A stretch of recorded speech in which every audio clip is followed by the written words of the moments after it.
سب سے پہلے تو میں خالق لم یزل و لا یزال کا شکر ادا کرتا ہوں کہ جس نے ہماری زندگی میں ایک اور محرم لکھ دیا کہ سید الشہداء کا غم منانے کے لیے اللہ کی ذات نے ہمیں ایک اور موقع نصیب کیا۔ میں تمام مومنین و مومنات جہاں تک میری آواز جا رہی ہے ان سے یہ التماس کروں گا کہ جب مجلس ختم ہو اور اپنے گھر جائیں تو اس نعمت کے شکرانے کے لیے 2 رکعت نماز ادا کریں اور اپنے ان آباء و اجداد کا شکریہ ادا کریں جنہوں نے آپ کو مذہب اہل بیت کے راہ پہ گامزن کر دیا۔ ان ماؤں پہ سلام ہے کہ جنہوں نے گہوارے میں ہمیں یا علی کہنا سکھایا۔ ان ماؤں پہ سلام ہے کہ بچہ جب چلنے کے قابل ہوتا ہے، محرم کے دن آتے ہیں تو انہیں کالا لباس پہنا کے امام بارگاہ کی طرف روانہ کر کے یہ درس دیتی ہوئی نظر آتی ہیں کہ اے حسین، اگر میرا یہ بچہ کربلا کے میدان میں ہوتا تو میں کبھی علی اصغر کو قربان نہ ہونے دیتی، اپنے بیٹے کو قربان کرتی۔ ان ماؤں کا شکریہ ادا کیجیے۔ اللہ کی ذات کا شکر ہے کہ جس نے ہمیں یہ توفیق دی اور مجھے یہ توفیق دی کہ میں نے ایک دفعہ پھر آپ لوگوں کی زیارت کی۔ اللہ سبحانہ و تعالی ہمیں توفیق دے کہ ہم ان 10 دنوں میں سید الشہداء کے ذکر سے استفادہ کر سکیں، امام حسین علیہ السلام کے قیام کے مقاصد کو سمجھ سکیں۔ جس غرض کے لیے سید الشہداء نے اپنے نانا کا شہر چھوڑا، مکہ چھوڑا، 8 ذی الحج کو جب پوری کائنات کے حاجی حج کر رہے تھے اور نواسہ رسول خدا حج کو چھوڑ کے کربلا میں اپنا حج بپا کرنے کے لیے نکل رہا تھا، ان کے احسان کو سمجھنے کی اللہ ہمیں توفیق نصیب فرمائے۔ حقیقی معنوں میں بھی ابھی حج سے آیا ہوں، شاید اور بھی بہت سارے مومنین بیٹھے ہوں جو حج سے آئے ہیں۔ تیرے اور میرے حج میں بڑا فرق ہے، غریب کربلا کے حج میں بڑا فرق ہے۔ تو نے سفید لباس پہن کے تلبیہ پڑھ کے اپنا حج ادا کیا، غریب کربلا نے عاشور کے دن اپنے خون میں لت پت ہو کے تلبیہ کہی۔ اے حاجی، تو 10 ذی الحج کو قربانی کرتا ہے عام حیوان کی، تیری اس قربانی کو بچایا ہے غریب کربلا نے اللہ اپنا علی اکبر قربان کر کے۔ آج تیرا حج اور عمرہ نہ ہوتا اگر غریب کربلا اپنا مخصوص حج ادا نہ کرتے۔ کربلا میں کروڑوں حاجیوں کے حج بچے ہیں ایک غریب کربلا کی قربانی سے۔ امیر المومنین کے اس فرزند نے کربلا میں جو ایک ایسا حج کیا ہے جس کو میں اپنی زبان میں حج کہہ رہا ہوں، حج وہی ہوتا ہے جو مکہ میں ہوتا ہے، لیکن امام حسین علیہ السلام نے جو قربانی دی، جو مقصد پیش کیا، وہ بچا گیا ہے تیرے اور میرے حج کو۔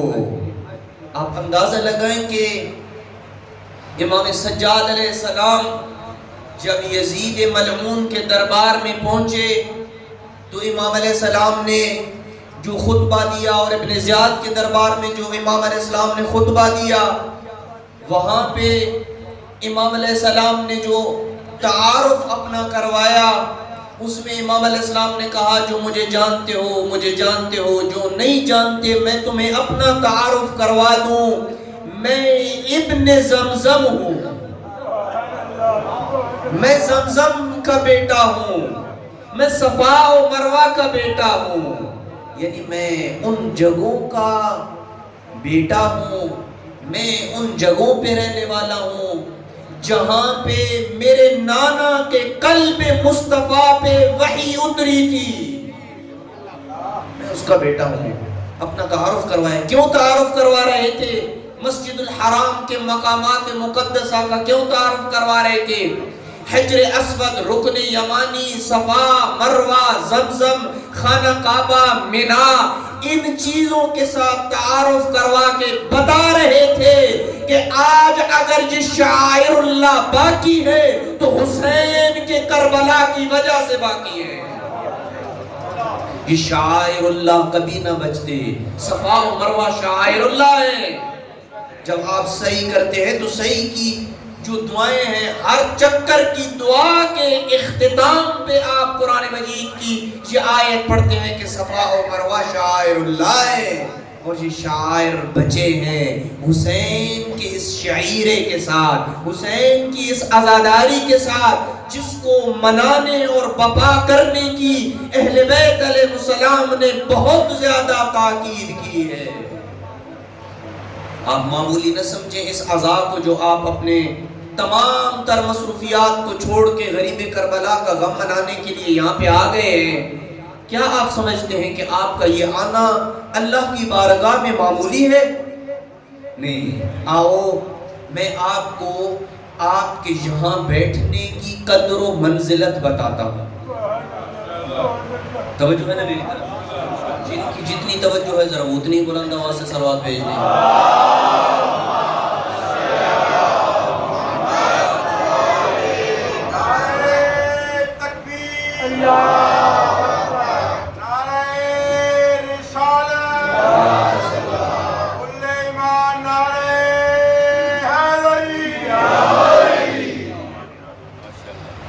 روایات بکثرت اس معنی کے اوپر دلالت کرتی ہیں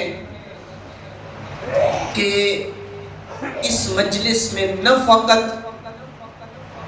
ملائکہ بلکہ اہل بیت علیہ السلام بھی آتے ہیں۔ میں جا کے آگے چل کے کچھ شواہد بیان کروں گا، کیونکہ آج مجلس ہماری استقبال محرم کے حوالے سے ہے اور اپنے موضوع کا بھی مجھے تعارف کروانا ہے۔ کل سے باقاعدہ ہم اپنے موضوع کے اوپر گفتگو کریں گے اور اس کا تعارف میں آگے چل کے بیان کرنے لگا ہوں، لیکن استقبال محرم کے حوالے سے چند جملے تاکہ آپ کا ایک ذہن بن جائے کہ کون سا مہینہ داخل ہو چکا ہے۔ تو روایات بکثرت دلالت کرتی ہیں کہ ملائکہ بھی آتے ہیں اور ائمہ اہل بیت علیہ السلام بھی آتے ہیں۔ بس میں یہ جملہ اکثر کہا کرتا ہوں کہ ان کے آنے میں کوئی شک نہیں ہے، تو اپنی مجلس ایسی بنا کہ وہ آئیں۔ ان کے آنے میں کوئی شک نہیں ہے، لیکن تجھے اور مجھے کیا کرنا پڑے گا؟ اپنی مجلس تو ایسی بنانی پڑے کہ جس مجلس میں اہل بیت آنے میں یہ فخر محسوس کرے کہ میرے شیعہ ہماری عزا میں، ہمارے فضائل میں مل بیٹھے ہیں اور محبت علی کے قصائد پڑھ رہے ہیں۔ ان کے آنے میں کسی قسم کا کوئی شک نہیں ہے۔ جو شک کرتا ہے اسے اپنی فکر کا علاج کرنا چاہیے۔ وہ آتے ہیں۔ روایات میں سے فقط ایک روایت آپ کی خدمت میں عرض کروں گا۔ جب ملائکہ مجلس سے فارغ ہو کے واپس عرش کی طرف جاتے ہیں تو وہ ملائکہ جنہیں یہ سعادت نصیب نہیں ہوتی ہے، وہ ان ملائکہ سے پوچھتے ہیں جو مجلس میں آئے تھے کہ آپ کے جسموں سے جو خوشبو آ رہی ہے یہ کہاں سے آ رہی ہے؟ ذکر حسین کی خوشبو ہے۔ کہا زمین میں عزاداران مظلوم کربلا ذکر منا رہے تھے، محرم کی مجالس ہو رہی تھی، ویسے مجالس ہو رہی تھی، ہم نے اس مجلس میں شرکت کی، اس ذکر کی خوشبو ہمارے جسموں سے آ رہی ہے۔ ان فرشتوں نے تمنا کی کہ ہمیں بھی اجازت مل سکتی ہے کہ ہم بھی جائیں۔ کہا اب تو مجلس ختم ہو چکی ہے، عزادار اپنے گھروں کو واپس چلے گئے ہیں۔ کہا بے شک عزادار اپنے گھروں کو چلے جائیں، مجلس ختم ہو جائے، لیکن وہ جگہ تو موجود ہے جہاں عزادار بیٹھے رہے ہیں۔ ہم جائیں گے، وہاں بیٹھیں گے جہاں عزادار بیٹھا رہا ہے، ہمارے جسموں سے خوشبو آئے گی۔ بخدا یہ روایت میں جو آپ کے سامنے پڑھ رہا ہوں، اس روایت کا میں ذمہ دار ہوں کہ وہ 3 خصوصیتیں جو امام حسین علیہ السلام کو عطا کی گئی ہیں، آدم سے لے کے خاتم، خاتم سے لے کے مادی برحق تک کسی بشر کے حصے میں یہ 3 خصوصیتیں نہیں آئی ہیں، اور وہ تیری اور میری مجلس کے ساتھ ریلیٹڈ ہیں۔ کیا؟ بورک لولدی الحسین فی 3، میرے بیٹے حسین کو اللہ نے 3 ایسی خصوصیتیں دی ہیں جو کسی بشر میں نہیں پائی جاتی۔ کون سی ہیں؟ الاجابت تحت قبتہ، غریب کربلا کے گنبد کے نیچے مانگی جانے والی دعا رد نہیں ہوتی ہے۔ جب بھی آپ کو کربلا میں زیارت کا شرف ہو اور دعا کرتے ہیں کہ اللہ سبحانہ و تعالی ہر مومن کے دل کی یہ آواز سن لے اور وہ اول فرصت میں کربلا کی زیارت کو جائے، اس لیے کہ کل میں روایت پڑھ رہا تھا اور عجیب روایت کے لفظ ہیں کہ 1000 صفیں ہوں گی میدان محشر میں گناہگاروں کی۔ شاہ صاحب توجہ کیجیے گا، 1000 صف ہوگی گناہگاروں کی میدان محشر میں۔ ہر صف کا فاصلہ اتنا ہوگا جتنا مشرق اور مغرب کے درمیان کا فاصلہ ہے۔ امام صادق فرماتے ہیں ان 1000 صفوں میں سے 999 افراد غریب کربلا کی شفاعت کے ساتھ جنت میں جائیں گے۔ 999 صفیں غریب کربلا کی شفاعت کے ساتھ جنت میں جائیں گی۔ جنتی جنت میں اپنا حساب دے رہے ہوں گے، زائر امام حسین ان سے 40 سال پہلے جنت میں جائے گا۔ کتنا شرف ہے، ان سے 40 سال پہلے۔ بس جب بھی زیارت کے لیے جاؤ نا غریب کربلا کے گنبد کے نیچے، تو وہ دعائیں مانگو جو تمہاری دعائیں روکی ہوئی ہیں، کیونکہ امام حسین کی گنبد کے نیچے دعا کیا ہوتی ہے؟ قبول ہوتی ہے۔ کوئی آپ کا زائر جا رہا ہے، آپ کا رشتہ دار جا رہا ہے، ماں بہن دیگر کوئی علاقے سے جا رہا ہے، جایا کرو اس کو الوداع کرتے وقت بھی، اور واپس جب آتا ہے تو تب بھی اس کی زیارت کو جایا کرو، اس لیے کہ سیدہ گواہ بنتی ہے کہ یہ بندہ میرے حسین کے زائر کے استقبال کے لیے آیا تھا۔ دوسری چیز الامامت من ذریتہ، غریب کربلا کی نسل سے نسل امامت چلی ہے۔ اور تیسری چیز الشفاء فی تربتہ، امام حسین کی تربت میں اللہ نے لا علاج مرضوں کا علاج رکھا ہے۔ زہرا کے لال پر بلند تر صلوات۔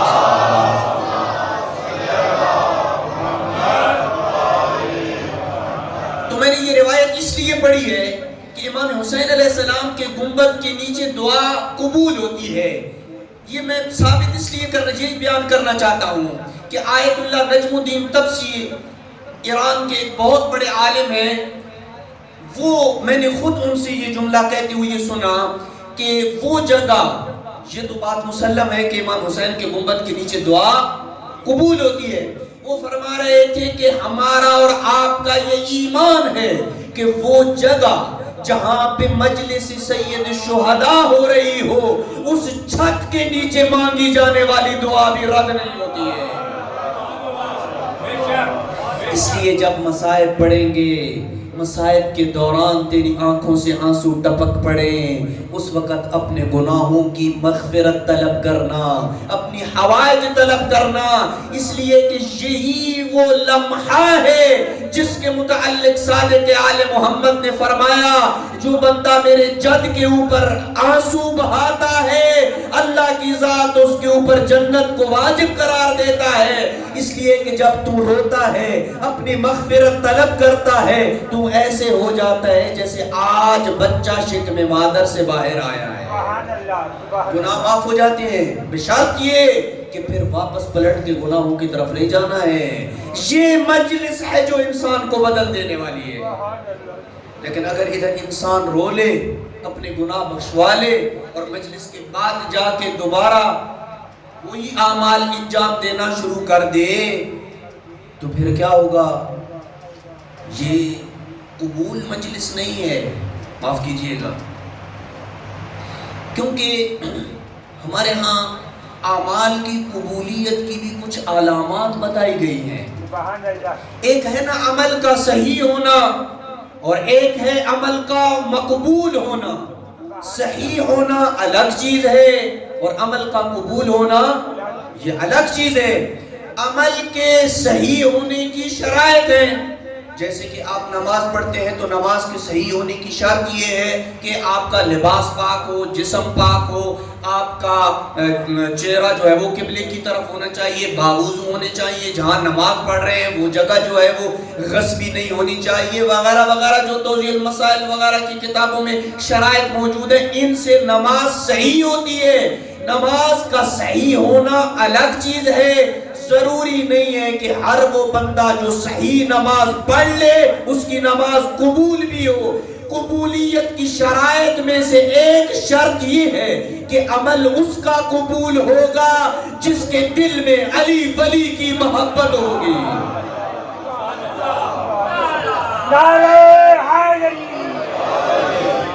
عمل تو بہت سارے کرتے ہیں لیکن قبول فقط کس سے ہوگا؟ اگر دل میں علی ابن ابی طالب کی محبت موجود ہے، ولایت علی کا دم بھرتا ہے تو پھر اس کا عمل قبول ہے. میں اکثر حج کے موقع پہ یہ شعر پڑھتا ہوں کہ جب حاجی حج کر رہے ہوتے ہیں نا تو پتہ نہیں یہ شعر کس کا ہے مجھے پتہ نہیں ہے لیکن بڑا پیارا مجھے شعر لگتا ہے. یہ جب حاجی حج کر رہے ہوتے ہیں اس کے بدن کے اوپر جامع احرام ہوتا ہے تو یہ مجھے شعر یاد آتا ہے کہ بدن پہ جامع احرام اور دل میں بغض علی، یہ تیرے نصیب کا چکر ہے، طواف نہیں. تیرے نصیب کا چکر ہے، بس خانہ کعبہ کے ارد گرد تو گھوم رہا ہے. اسی وجہ سے کہا من تمام الحج لقاء الامام. حج کا تمام امام کی ملاقات ہے. من تمام الحج زیارت النبی. حج کا اتمام یہ ہے کہ انسان نبی کی زیارت کو جائے. جو بندہ حج کرتا ہے اور نبی کی زیارت نہیں کرتا، پیغمبر فرماتے ہیں اس نے میرے اوپر ظلم کیا ہے. حج کرنے کے بعد یا حج سے پہلے ائمہ اہل بیت علیہ السلام کی زیارت تاکید سے کی گئی ہے. ایک صلوات بھیجیں محمد و اہل بیت.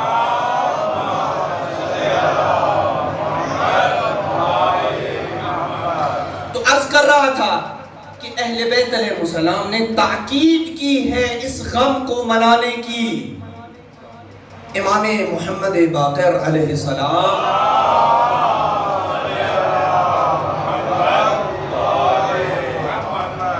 کا وقت آخر ہے. امام علیہ السلام اپنے بیٹے امام جعفر صادق کو بلاتے ہیں.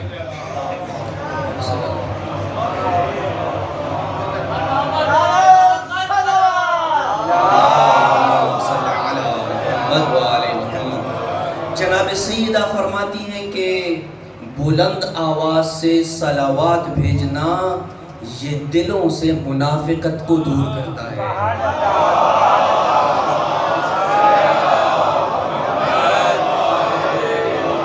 پیغمبر فرماتے ہیں من صلی علی مرتن لم یبقى من ذنوبہ ذرہ. جو بندہ ایک مرتبہ مجھ پہ درود بھیجے اس کے گناہوں میں سے ایک ذرہ بھی باقی نہیں رہتا ہے.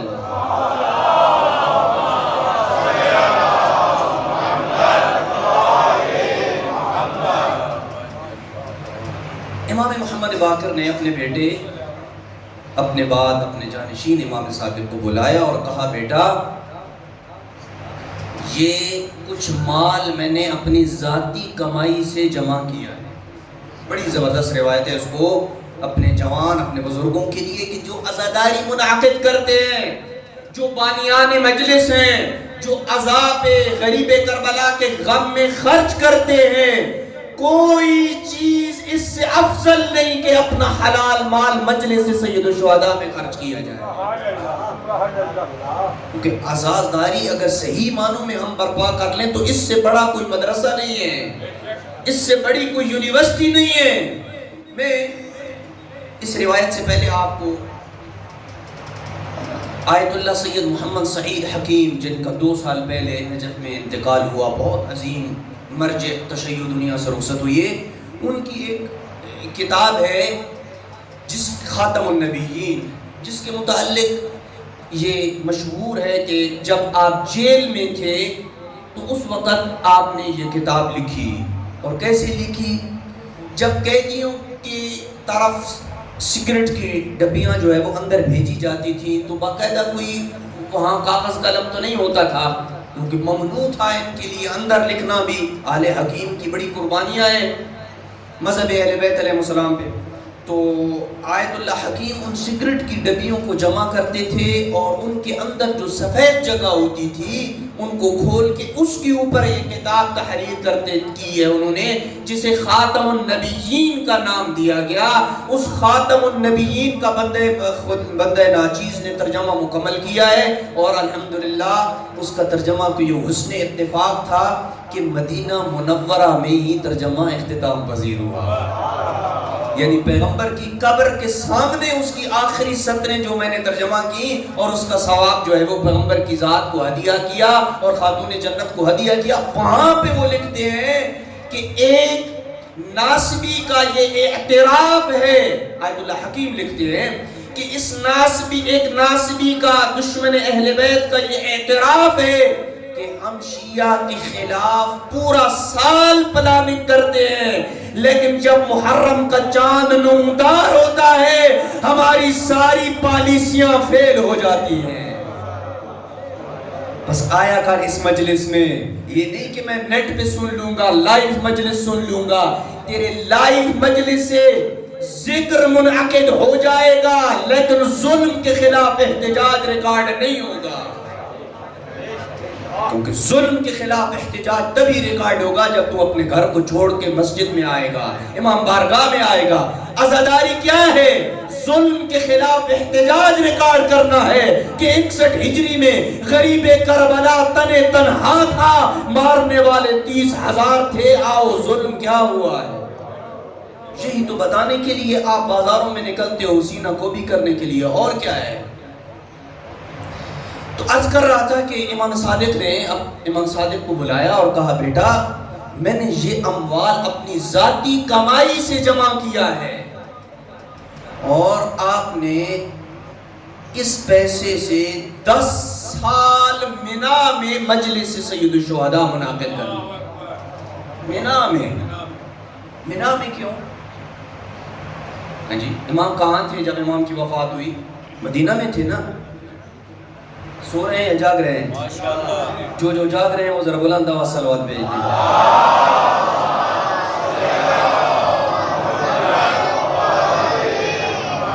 بھائی امام علیہ السلام مدینہ میں ہے، یہ کیوں نہیں کہا کہ میرے جد رسول اسلام کی قبر کے پاس 10 سال مجلس کا انعقاد کرنا، جنت البقیع میں مجلس کا انعقاد کرنا، میری دادی زہرا کی قبر کے پاس مجلس کا انعقاد 10 سال کرنا؟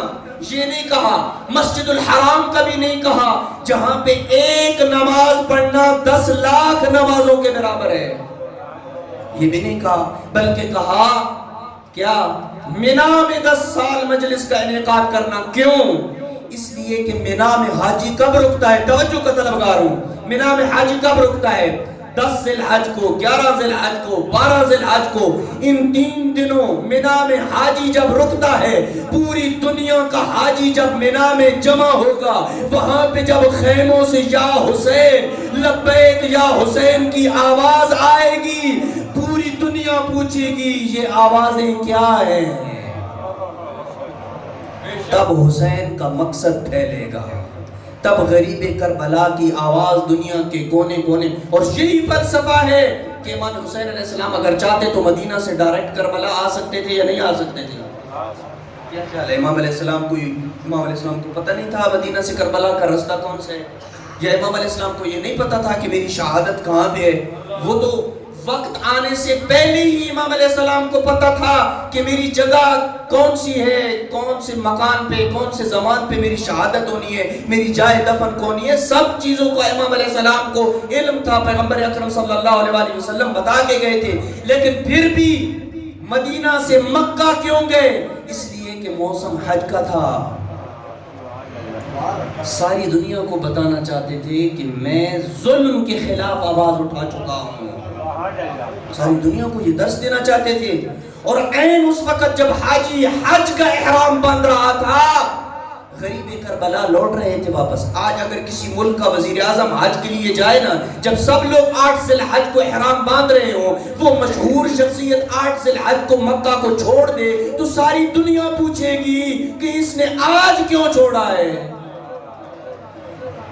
تب دنیا کو پتہ چلے گا کہ یزید ملعون نے حاجیوں کے بھیس میں 30 سے زائد لوگ ایسے بھیجے ہیں جو اپنے احرام کے اندر ننگی تلواریں چھپائے ہوئے ہیں، جو حسین کو حرم میں قتل کرنا چاہتے ہیں۔ حسین نے کہا مکہ سے ایک بالشت باہر قتل ہونا مجھے مکہ کے اندر قتل ہونے سے زیادہ محبوب ہے، اس لیے کہ میں حرمت خانہ کعبہ کو پامال نہیں ہونے دیتا، مجھے خانہ کعبہ کی حرمت عزیز ہے۔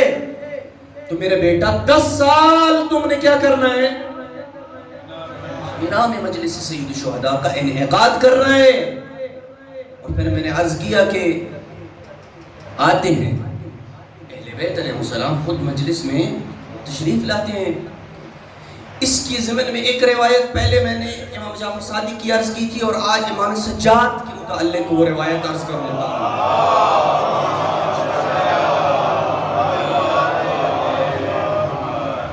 زہری نام ہے امام کے ایک صحابی کا، امام کی خدمت میں آتا ہے کہ مولا میرے بیٹے کی شادی ہے، آپ سے میں التماس کرتا ہوں، آپ کو انوائٹ کرتا ہوں کہ میری بیٹی کی شادی میں شرکت کریں۔ امام علیہ السلام نے کہا زہری واقعہ کربلا کے بعد ہم شادیوں میں شرکت کے قابل نہیں رہے۔ زہری سمجھ گیا کہ مولا خوشی کی کسی محفل میں شریک نہیں ہونا چاہتے۔ کچھ وقت گزرا، زہری پھر آیا اور کہا مولا اب میں نے اپنے گھر میں مجلس کا انعقاد کیا ہے، لہذا میں آپ سے التماس کروں گا کہ آپ ہماری مجلس میں شریک ہوں۔ امام نے کہا زہری اب فقط نہ میں آؤں گا تیری مجلس میں بلکہ میری پھوپھیاں بھی میرے ساتھ آئیں گی، پردے کا انتظام کرو، میں اپنی پھوپھیوں کو لے کے تیرے گھر میں مجلس میں آؤں گا۔ اپنے گھر میں میں نے مجلس کا انعقاد کیا کر، یہ سنت سید سجاد ہے اپنے گھر میں مجلس کا انعقاد کرنا۔ نہ ڈر اس بات سے کہ میرے پاس نیاز کے پیسے نہیں ہیں، ماتم کرا لے، مجلس کرا لے اور اہل بیت کا ذکر کرا اپنے گھر میں، تیرے گھر میں برکت ہوگی اس ذکر کی وجہ سے۔ بس امام سجاد علیہ السلام آئے، پردہ لکھا، پردے کے پیچھے بیویاں بیٹھیں، صدر مجلس میں ایک کرسی لگائی گئی امام سجاد علیہ السلام کی۔ امام سجاد کرسی پہ بیٹھے، جب مرثیہ خان نے مرثیہ پڑھنا شروع کیا نا تو گریہ کی آواز بلند ہوئی۔ بانی مجلس کہتے ہیں میں نے صدر مجلس کی طرف دیکھا، کرسی خالی تھی، امام سجاد غائب تھے، امام موجود نہیں تھے۔ مجھے خوف محسوس ہوا، میں تلاش کرتا کرتا وہاں سے نکلا، جب پیچھے جا کے دیکھا نا جہاں جوتے پڑے ہیں وہاں پہ غریب کربلا بیٹھے تھے، وہاں بیمار کربلا بیٹھے تھے۔ میں نے کہا مولا آپ یہاں کیوں بیٹھے ہیں؟ آپ کی جگہ تو ہم نے صدر مجلس میں بنائی ہے۔ کہا زہری تجھے نہیں پتا ہے، تو نہیں دیکھ رہا ہے لیکن میں اپنی نگاہ امامت سے دیکھ رہا ہوں، صدر مجلس میں جہاں میری دادی زہرا بیٹھی ہو وہاں سید سجاد کی کیا جرت ہے صدر مجلس میں بیٹھے۔ بس خیال کر اس مجلس میں آتے ہیں، اس مجلس میں بابوزو ہو کے آیا کر، اس مجلس کے بعد زیارت سید الشہداء پڑھا کر، اس مجلس میں اہل بیت آتے ہیں، کہیں آپ کے اور میری باتوں سے، کہیں آپ کے اور میرے کردار سے وہ نالاں ہو کے واپس نہ چلے جائیں۔ لہذا مجلس کو ایسا بنانا ہے کہ جیسا اہل بیت علیہ السلام چاہتے ہیں۔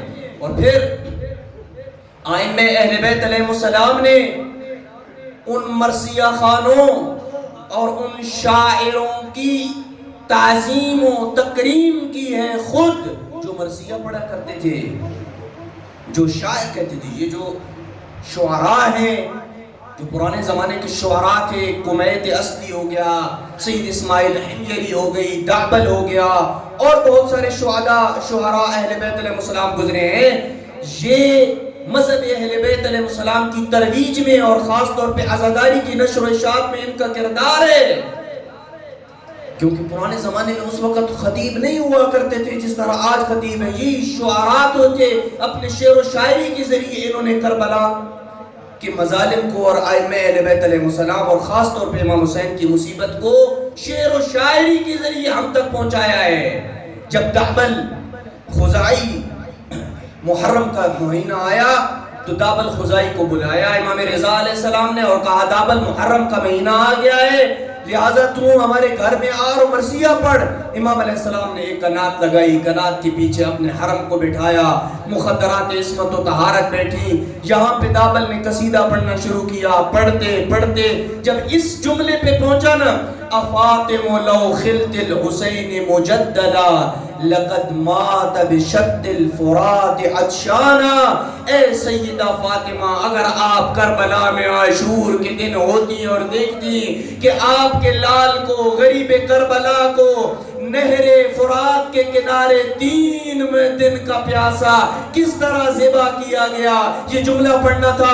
امام رضا علیہ السلام کا گریہ بلند ہوا، مخدرات عصمت و طہارت کا گریہ بلند ہوا، اور اس وقت امام علیہ السلام نے گریہ کے دوران اپنی قمیض انعام کے طور پہ اتار کے دعبل کو دی اور کہا دعبل یہ تیرے قصیدے کا انعام ہے۔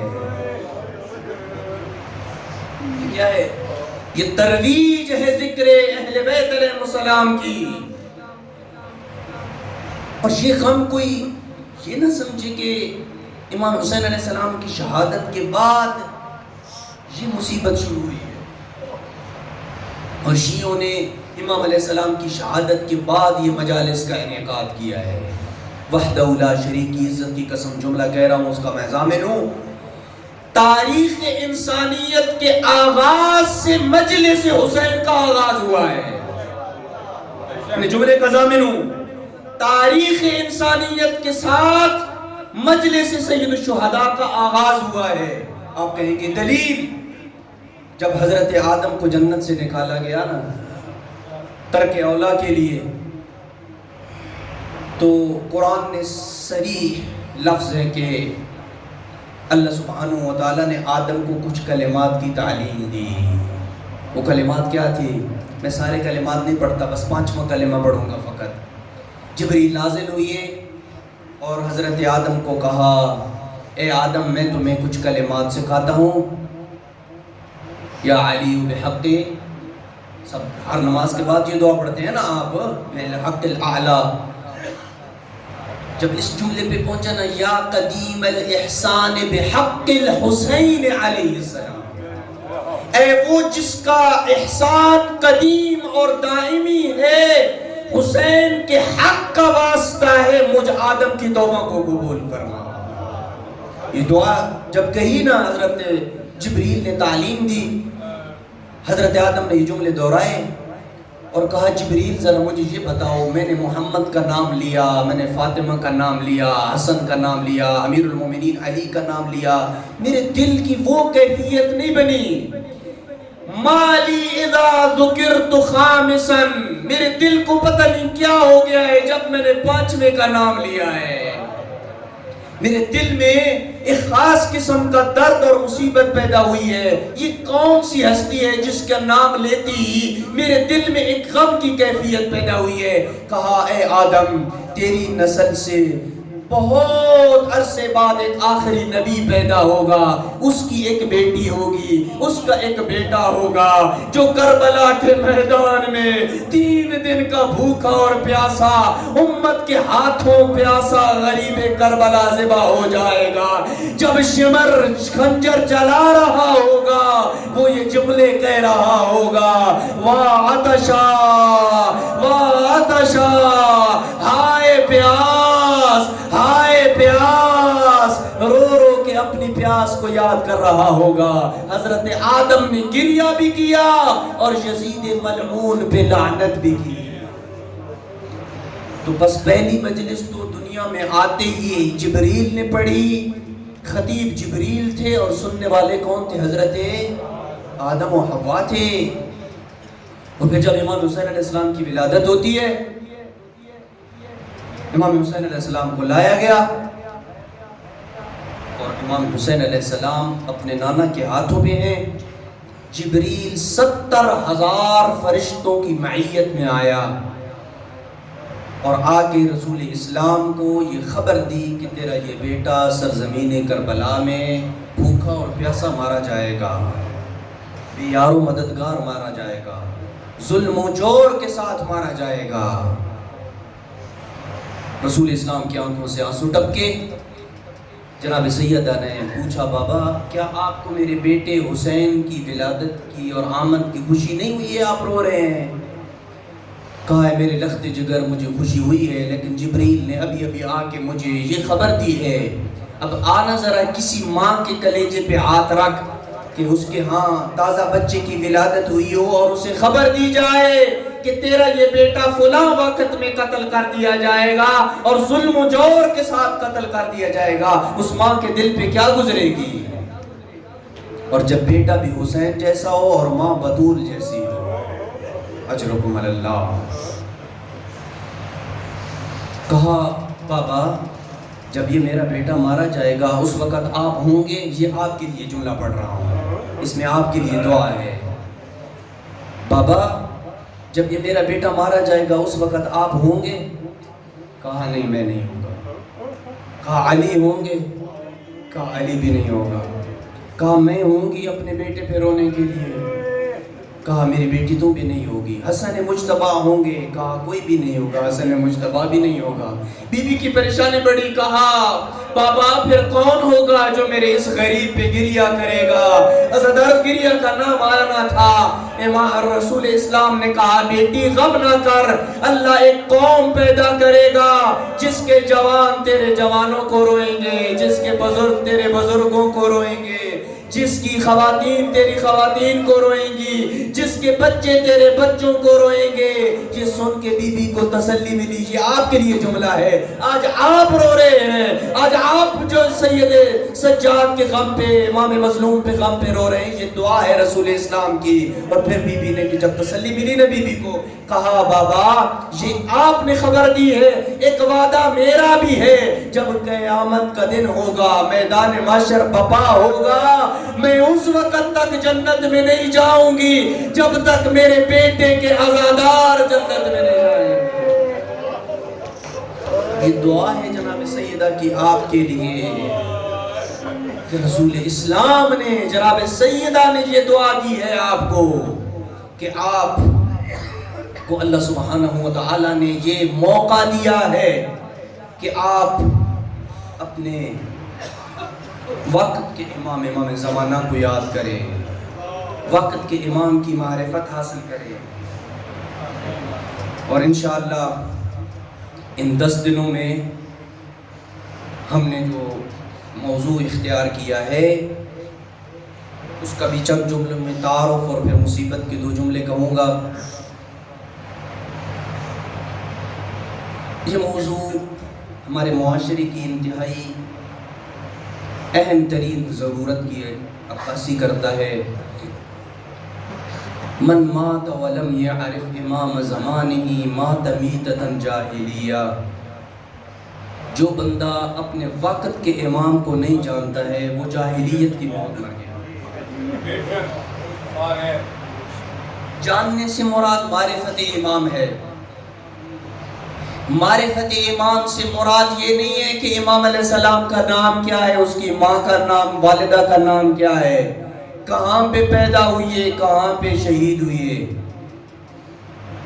یہ معرفت نہیں ہے۔ ہاں جی، یہ معرفت ہے، یہ شناختی کارڈ والی جو معرفت ہے نا، آئی ڈی کارڈ والی معرفت، جس میں آپ کا نام ہوتا ہے، آپ کے والد کا نام ہوتا ہے، آپ کی ڈیٹ آف برتھ ہوتی ہے، جائے پیدائش ہوتی ہے، یہ درج ہوتا ہے نا اس میں۔ یہ تو آپ کی شناخت ہے، معرفت نہیں ہے۔ اگر کوئی کہے کہ یہ معرفت ہے تو پھر معاف کیجئے گا، کربلا میں کیا شمر کو پتہ نہیں تھا کہ یہ فرزند رسول ہے؟ یہ علی و بطول کا بیٹا تھا، یزید کو پتہ نہیں تھا کہ یہ فرزند رسول ہے؟ اگر یہ معرفت ہے تو بسر سعد کو بھی یہ معرفت تھی۔ اس کا مطلب ہے کہ معرفت کچھ اور چیز ہے، شناخت کچھ اور چیز ہے۔ یہ شناختی کارڈ والی معلومات اور ڈیٹیل کو معرفت امام نہیں کہتے ہیں۔ اس لیے اس عشرہ محرم الحرام میں معرفت امام کے اوپر گفتگو کی جائے گی، اور پھر تمام ائمہ میں سے جو ہمارے وقت کا امام ہے، امام زمان عجل اللہ فرجہ الشریف روحی وارحام العالمین لمقدم الفدا، کتنا ہم جانتے ہیں اپنے وقت کے امام کو؟ امام زمان عجل اللہ فرجہ الشریف زندہ ہے نا جی، زندہ ہے۔ ہم سب کا شیعہ کا عقیدہ ہے کہ امام علیہ السلام 255 ہجری میں پیدا ہو چکے ہیں، 329 ہجری میں امام علیہ السلام کی غیبت صغریٰ ختم ہوتی ہے، اور اس وقت سے لے کے اب تک امام غائب ہیں۔ کہاں پہ ہیں؟ کیا ہم ان کو دیکھ سکتے ہیں؟ دیکھیں ابھی آپ نے فوراً کہہ دیا کہ نہیں۔ جی، امام علیہ السلام کی معرفت میں یہ بات ہم ڈسکس کریں گے کہ امام علیہ السلام کو ہم دیکھ سکتے ہیں یا نہیں دیکھ سکتے۔ بھئی غیب ہونے کا مطلب کیا ہے؟ کیا امام علیہ السلام یوں غائب ہیں کہ وہ کسی جزیرے میں بیٹھے ہیں، روپوش ہیں؟ اگر ایسا ہے تو وہ روایات کے در کرو گے جو کہتی ہیں کہ یحضر صاحب الزمان کل موسم، ہر موسم حج پہ صاحب یہ زمان حاضر ہوتے ہیں۔ ہاں جی، کیا مراد ہے امام علیہ السلام کی غیبت سے؟ امام کہتے کسے ہیں؟ امام کی معرفت دیکھیں نا، یہ دو جملے ہیں، معرفت امام۔ ایک تو ہم معرفت کی ڈیفینیشن کریں گے کہ معرفت کسے کہتے ہیں، معرفت اور شناختی کارڈ کی جو معرفت ہے اس میں فرق ہے، شناخت اور چیز ہے، معرفت اور چیز ہے، اور پھر بتائیں گے کہ امام کسے کہتے ہیں، امام کا بھی تعارف کروائیں گے کہ امام کون ہوتا ہے۔ مذہب اہل بیت علیہ السلام کے ماننے والے ہر کسی کے پیچھے نہیں چلتے ہیں، اسی کو امام مانتے ہیں جو محد سے لحد تک نہ اس کے دامن عصمت پہ گناہ صغیرہ و کبیرہ تو دور کی بات کسی ترک اولا کا دھبا بھی نہ ہو، وہ امام ہوتا ہے۔ یوں نہیں ہے کہ مذہب اہل بیت علیہ السلام میں ہم ہر ایک کے پیچھے چل پڑتے ہیں اور ہر ایک کو امام ماننا شروع کر دیتے ہیں۔ بس امام کون ہوتا ہے، اس کی تعریف کیا ہے، امام کا ہونا کیوں ضروری ہے، رسول کے بعد کیا ضرورت پڑ گئی تھی منصب امامت کی۔ آج ایک بہت بڑا گروہ، شاید آپ اس چیز سے مطلع نہیں ہیں، کہ جو منصب امامت کا انکار کر رہا ہے، انکاری ہو گئے ہیں کہ امامت کی ضرورت ہی نہیں ہے۔ کیا نص ہے آپ کے اوپر امامت کے اوپر؟ کیا کوئی دلیل ہے کہ امام ہونے کے اوپر؟ اگر منصب امامت اتنا ہی اہم منصب ہے تو قرآن مجید میں پھر اللہ نے ان اماموں کے ناموں کا تذکرہ کیوں نہیں کیا؟ سوال ہے۔ پھر یہ بتائیں گے کہ امام علیہ السلام کے اختیارات کیا ہیں جو آپ کی توحید افعالی کے ضمن میں آتا ہے۔ کیا امام علیہ السلام مردوں کو زندہ کر سکتے ہیں یا نہیں کر سکتے؟ کیا امام علیہ السلام ابھی میں جواب نہیں دے رہا ہوں، فقط سوال کر رہا ہوں، ابھی کل یہ نہیں کہ اس کا آدھا کلپ نکال کے آگے شیئر کر دیں، یہ خیانت ہوتی ہے۔ کہ امام علیہ السلام مردوں کو زندہ کر سکتے ہیں یا نہیں کر سکتے ہیں؟ اس کائنات میں امام علیہ السلام کوئی تصرف کا حق رکھتے ہیں یا نہیں کر سکتے ہیں؟ کوئی ہم میں سے امام علیہ السلام سے مدد مانگے تو امام علیہ السلام ہماری مدد کو آتے ہیں یا نہیں آتے ہیں؟ کوئی یا علی مدد کہے تو علی ابن ابی طالب اس کی آواز پہ لبیک کہتے ہوئے آتے ہیں یا فقط نجف ہی بیٹھے ہیں؟ جو کہتے ہیں کہ علی مدد کو آتے ہیں وہ ذرا بلند آواز سے صلوات بھیج دیں۔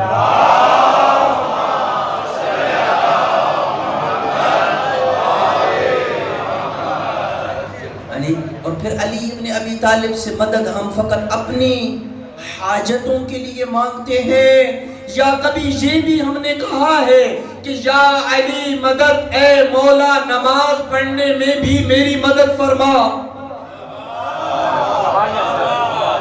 اس میں بھی ہم نے مدد علی سے مانگی ہے یا نہیں مانگی؟ کبھی میری ماں بہن خاتون نے یہ کہا ہے یا علی مدد پردہ کرنے میں میری مدد فرما؟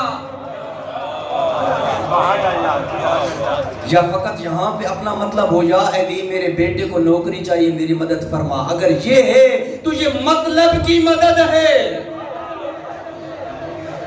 ہم مطلبی مدد چاہتے ہیں یا ان کاموں میں بھی مدد مانگتے ہیں جس میں علی نے کہا ہے اعینونی بالورع والتقوی، تقوی اور پرہیزگاری اختیار کر کے مجھ علی کی مدد کرو۔ ہم علی سے مدد مانگتے ہیں اور علی ہم سے مدد مانگ رہا ہے۔ علی امیر المومنین سے ہم مدد مانگتے ہیں یا مدد نہیں مانگتے ہیں؟ ابھی میں کوئی فضیلت پڑھوں تو آپ سب مل کے کہیں گے یا علی مدد، کہیں گے یا نہیں کہیں گے؟ آپ مولا کو مددگار مانتے ہیں، اپنا مشکل کشا مانگتے ہیں، لیکن وہی علی جو پوری کائنات کے لیے حلال مشاکل ہے وہ کہہ رہے تقوی اختیار کر کے مجھے علی کی مدد کرو۔ اس کا مطلب ہے کہ تقوی کتنا مہم ہے کہ علی تم سے یہ ریکویسٹ کر رہا ہے کہ میں تم سے مدد مانگتا ہوں، بس تالی دونوں ہاتھوں سے بجتی ہے نا۔ اگر تم اپنے بیٹے کی جاب سے کے لیے علی سے مدد مانگ رہا ہے تو علی نے کہا تو میری مدد کر، میں تیری مدد کرتا ہوں۔ تو تقوی خدا بندی اختیار کر، تو اللہ سے ڈر، پھر مجھ سے مدد مانگ، دیکھ پھر میں علی تیری مدد کو ایسے آتا ہے۔ اور قرآن نے بھی کہا نا انما یتقبل اللہ من المتقین، کہ اللہ سبحانہ و تعالی متقیوں سے عمل کو قبول کرتا ہے۔ آزان میں بھی آپ یہ جملہ کہتے ہیں اشہد ان امیر المؤمنین و امام المتقین، علی متقیوں کا امام ہے اور اللہ متقیوں کے عمل کو قبول کرتا ہے۔ پتہ چلا کہ اللہ علی والوں کے عمل کو قبول کرتا ہے۔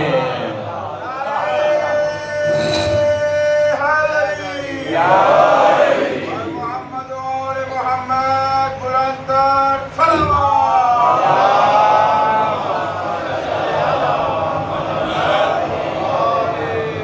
تو یہ ساری چیزیں اس موضوع کے ضمن میں بیان ہوں گی کہ علی مولا جو امام ہیں، کیا امام کو اتنا اختیار ہے کہ اگر میں اس سے مدد مانگی تو وہ میرے بیٹے کو شفا دے دیں؟ اچھا پھر تھوڑی سی گتھی کو مزید سلجھاؤں، یہ خود شفا دیتے ہیں یا اللہ سے شفا لے کے دلواتے ہیں یا دعا کرتے ہیں یا معجزہ کرتے ہیں؟ یہ سب الگ الگ چیزیں ہیں۔ کیا اللہ سے دعا مانگتے ہیں کہ اے اللہ میرا محب جو چکوال بھون روڈ میں مجلس میں آیا تھا اس نے مجھ سے دعا مانگی تھی، مجھ کو وسیلہ بنایا تھا، میں تجھ سے دعا مانگتا ہوں اس کے بیٹے کو شفا دے دے؟ تو کیا علی دعا مانگتا ہے اللہ سے اور اللہ ان کی دعا کو قبول کرتا ہے یا نہیں؟ علی ابن ابی طالب کو خود یہ اختیار ہے کہ کہے کہ تو شفا پا جا۔ جی کیا ہے یہ سارے کے سارے امیر المومنین یا امام کے اختیارات کے ضمن میں ڈسکس ہوگا کہ کیا امیر المومنین یا امام جس کو ہم مانتے ہیں اس کے اختیارات کیا ہیں، ان کے اختیارات کا حدود اربع کیا ہے۔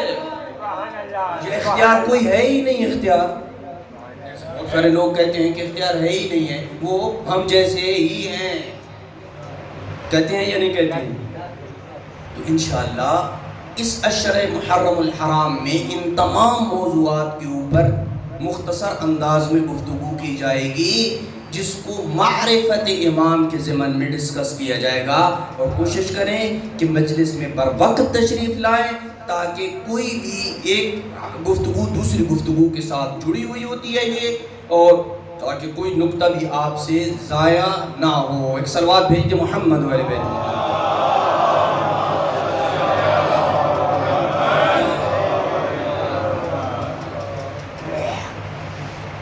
امام رضا علیہ السلام کے متعلق ملتا ہے،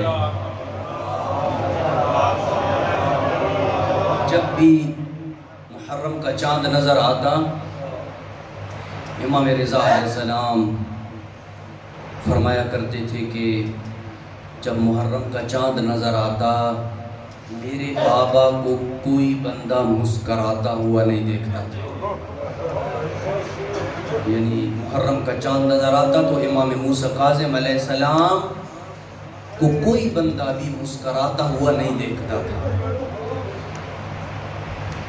ہر طرف غم کے بادل چھا گئے ہیں، آپ نے اپنی تمام تر مصروفیات کو ترک کر دیا ہے اور غریب کربلا کو، دختر رسول کو پرسہ دینے کے لیے فرش عزا پہ آ بیٹھے ہیں۔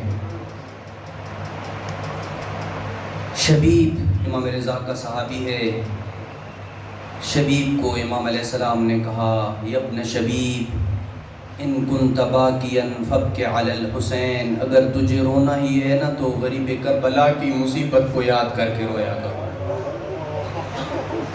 یہ ایسی مصیبت ہے کہ جو دلوں کو پارا پارا کر دیتی ہے۔ جتنے بھی آپ کے پیارے دنیا سے رخصت ہو جاتے ہیں نا، جتنا بھی سال گزرتے جاتے ہیں ان کا غم پرانا ہوتا جاتا ہے۔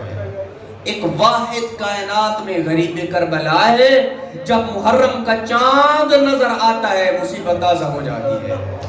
ایسے پتہ چلتا ہے آج غریب کربلا کی شہادت ہوئی، اور اس مصیبت کے لیے کسی کو بلانے کی ضرورت نہیں پڑتی ہے، ایک عمومی اشتہار لگا دیا جاتا ہے، خطیب کا نام، ذاکر کا نام لکھ دیا جاتا ہے، بن بنائے سارے غریب کربلا کو پرسہ دینے پہنچ جاتے ہیں۔ کیسا درد رکھا ہے اللہ سبحانہ وتعالیٰ نے اس مصیبت کے اندر۔ کہا یا ابن شبیب ان کنت باکیا فابکی علی الحسین، اگر رونا ہی ہے تو غریب کربلا کے غم کو رویا کرو۔ کیوں؟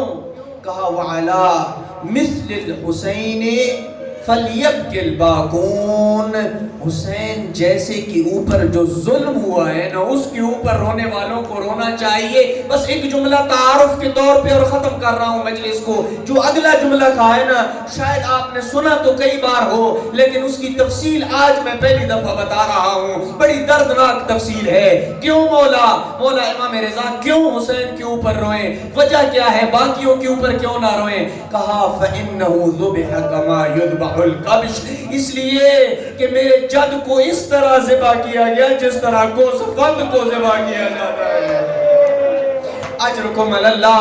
اب آنا ذرا مجھ سے پوچھ گوسفند کو کیسے ذبح کیا جاتا ہے؟ عزاداران صبر کے ساتھ بس میں ایک ہی جملہ پڑھوں گا مصیبت کا، مدینہ روانگی کے مسائل کل پڑھوں گا۔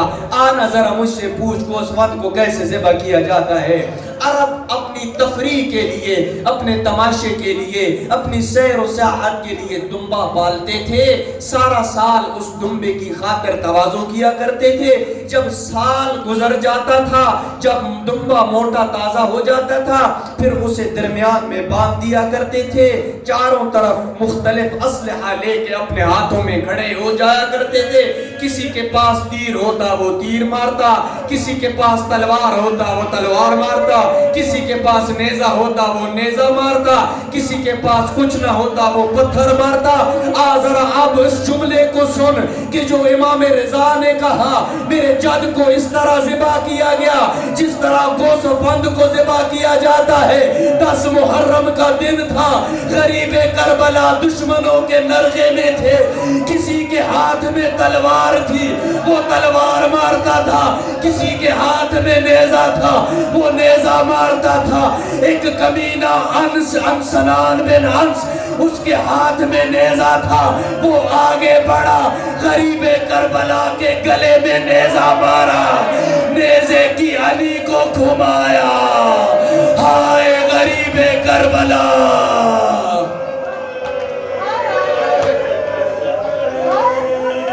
چاروں طرف سے حملہ کرنے والے حملہ کرتے رہے، گوس فند کی طرح غریب کربلا مارا جاتا رہا، وہ ضربیں چلتی رہی۔ ریاض القدس والا لکھتا ہے کمینہ جب ضرب چلاتا تھا، زینب کا بھائی یہ ندا دے کے کہتا تھا، ہائے عباس کہاں سو گئے، وہ جس کو میں مدینہ سے لے کے آیا تھا۔ اللہ و انا الیہ راجعون۔